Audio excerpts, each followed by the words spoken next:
আসসালামু আলাইকুম ওয়া রাহমাতুল্লাহি ওয়া বারাকাতুহু। আল্লাহুম্মা সাল্লি আলা মুহাম্মাদিন ওয়া আলা আলি মুহাম্মাদ কামা সাল্লাইতা আলা ইব্রাহিম ওয়া আলা আলি ইব্রাহিম ইন্নাকা হামিদুম মাজিদ। আল্লাহুম্মা বারিক আলা মুহাম্মাদিন ওয়া আলা আলি মুহাম্মাদ কামা বারাকতা আলা ইব্রাহিম ওয়া আলা আলি ইব্রাহিম ইন্নাকা হামিদুম মাজিদ। নাহমাদুহু ওয়া নুসাল্লি আলা রাসূলিল কারীম। আম্মা বা'দ।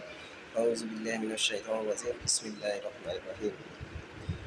শুরু করছি মহান রব্বুল আলামিন, যে রব্বুল আলামিন আমাদেরকে হায়াতে রেখে সুস্থ রেখে দুনিয়াতে সুন্দরভাবে বাঁচার তৌফিক দান করেছেন, সেই রব্বুল আলামিনের পক্ষে লাখ লাখ কোটি শুকরিয়া জ্ঞাপন করি। আলহামদুলিল্লাহ, আলহামদুলিল্লাহ।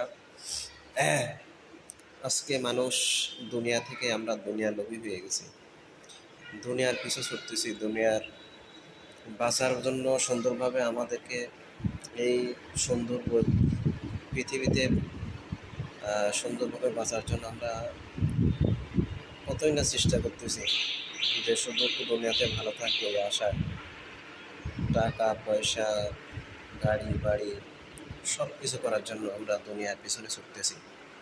দুনিয়ার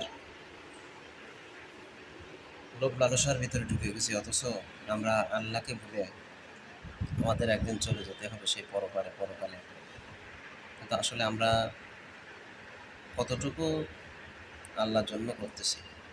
আসলে কি আমরা আল্লাহর জন্য আল্লাহর ইবাদত করতেছি, আল্লাহর হুকুম পালন করতেছি? আমরা আসলেই কি আমরা আল্লাহ আমাদেরকে যে উদ্দেশ্য করে পৃথিবীতে পাঠিয়েছেন, আমরা কি সেই উদ্দেশ্যে আসলে কি আল্লাহর ইবাদত করতেছি? আসলে না।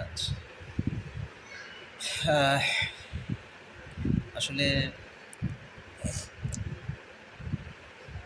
দুনিয়াটা দুনিয়াটার বাস্তব জীবন আসলে কঠিন, কিন্তু এই কঠিন পরিস্থিতি, বাস্তব পরিস্থিতি মোকাবেলার মধ্যেও আল্লাহকে আমরা যাতে ভুলে না যাই, আল্লাহর হুকুম থেকে বঞ্চিত না হই, আমরা পাঁচ ওয়াক্ত কিছু করতে না পারি, আমরা অন্তত পাঁচ ওয়াক্ত নামাজ দিয়ে শুরু করি।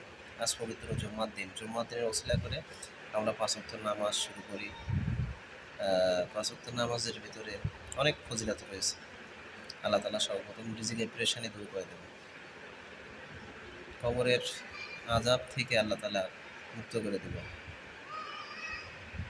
হাসরের মাঠে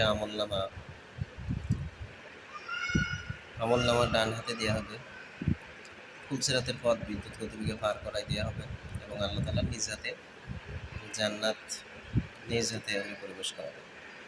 এই পাঁচটা ফজিলত। তো আসুন আমরা নামাজ দিয়ে শুরু করি। আমরা পাঁচ ওয়াক্ত নামাজ পড়ি। নামাজ পড়লে আমাদের সকল দুনিয়াবি হারাম, আমরা গুনাহ থেকে বঞ্চিত